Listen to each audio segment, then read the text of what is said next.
तुम अपने घर की ओर जा रहे थे जब तुम्हारी मृत्यु हो गई। यह एक सड़क दुर्घटना थी, कोई खास उल्लेखनीय घटना नहीं, लेकिन फिर भी यह घातक साबित हुई। तुम अपने पीछे पत्नी और 2 बच्चे छोड़ आए। यह दर्दरहित मृत्यु थी। डॉक्टरों ने तुम्हें बचाने की पूरी कोशिश की, लेकिन वो सफल नहीं हो सके। शरीर इतनी बुरी तरह टूट चुका था कि यही बेहतर था। मुझ पर विश्वास करो। और तभी अंधकार के बीच किसी अनजान जगह पर मुलाकात हुई। यह क्या क्या हो रहा है? सवाल गूंजा, मैं कहाँ हूँ? एक आवाज़ मेरे सामने आई, तुम मर चुके हो। यह सहजता से बताया गया। शब्द कठोर लग सकते थे, लेकिन सच्चाई को स्पष्ट रखना जरूरी था। एक ट्रक था और वह फिसल रहा था। हाँ, मैं मर गया। हाँ, लेकिन इसे लेकर तुम बुरा मत महसूस करो, हर कोई मरता है। मैंने चारों तरफ नजरें दौड़ाई, वहाँ कुछ भी नहीं था, सिर्फ मैं और मेरे सामने एक व्यक्ति। मैंने पूछा, यह जगह क्या है? क्या यह परलोक है? उसने कहा, कुछ हद तक। क्या आप भगवान हैं? हाँ, मैं भगवान हूँ। मेरे बच्चे, मेरी पत्नी, उनका क्या वे ठीक रहेंगे?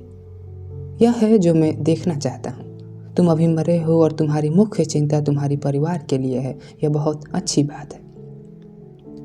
एक सुकून भरी मुस्कान उभरी। सामने खड़ी आकृति किसी स्कूल की अध्यापिका जैसी लग रही थी, ना कि सर्वशक्तिमान। चिंता मत करो, वे ठीक रहेंगे। तुम्हारे बच्चे तुम्हें हर तरीके से परिपूर्ण मानेंगे। उनके पास तुम्हारे प्रति कोई शिकायत नहीं। तुम्हारी पत्नी बाहर से रोएगी, लेकिन अंदर से राहत महसूस करेगी। सच कहूँ तो तुम्हारी शादी टूट रही थी। अगर ये तुम्हारे लिए कोई संतावना है तो इसे राहत के लिए बहुत गिल्ट होगा। अब सन्नाटा छा गया। मैंने पूछा, तो ये अब क्या होगा? क्या मैं स्वर्ग जाऊंगा या नरक या कुछ और? ना स्वर्ग ना ही नरक, जवाब आया। तुम्हारा पुनर्जन्म होगा। अच्छा, तो हिंदू सही थे। हर धर्म अपने तरीके से सही है। चलो साथ चलते हैं। शून्य में कदम रखते हुए एक धीमी गति से बातचीत आगे बढ़ी। हम कहाँ जा रहे हैं? कुछ खास नहीं। यह बातें करने का एक अच्छा तरीका है। तो इसका मतलब क्या है? जब मेरा पुनर्जन्म होगा तो क्या मैं एक खाली पन्ना हो जाऊंगा, है ना?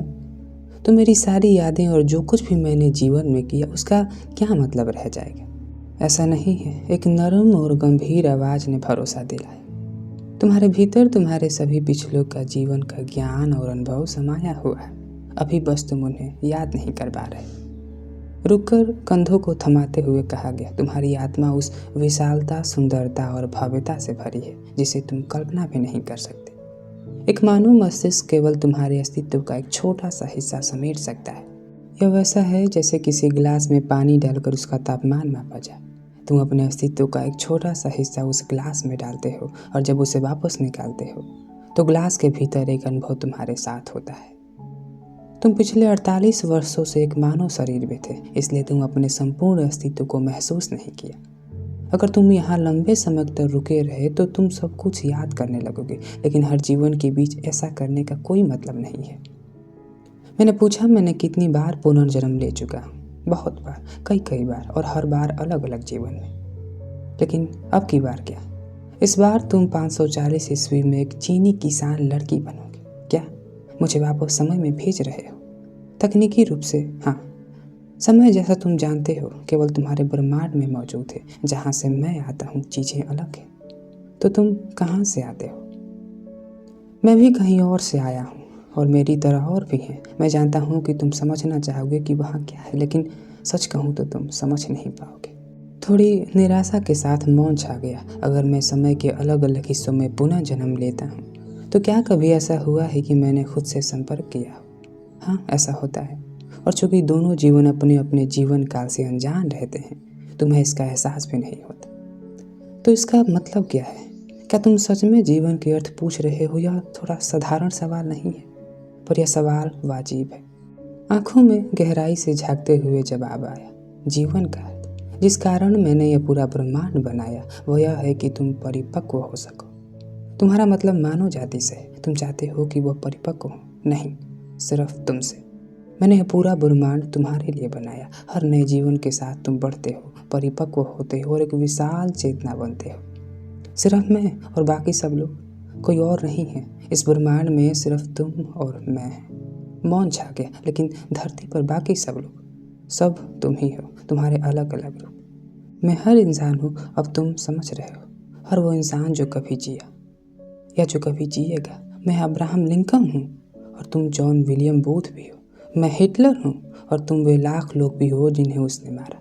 मैं यीशु हूँ और तुम वे लोग भी हो जो उसे मानते हैं।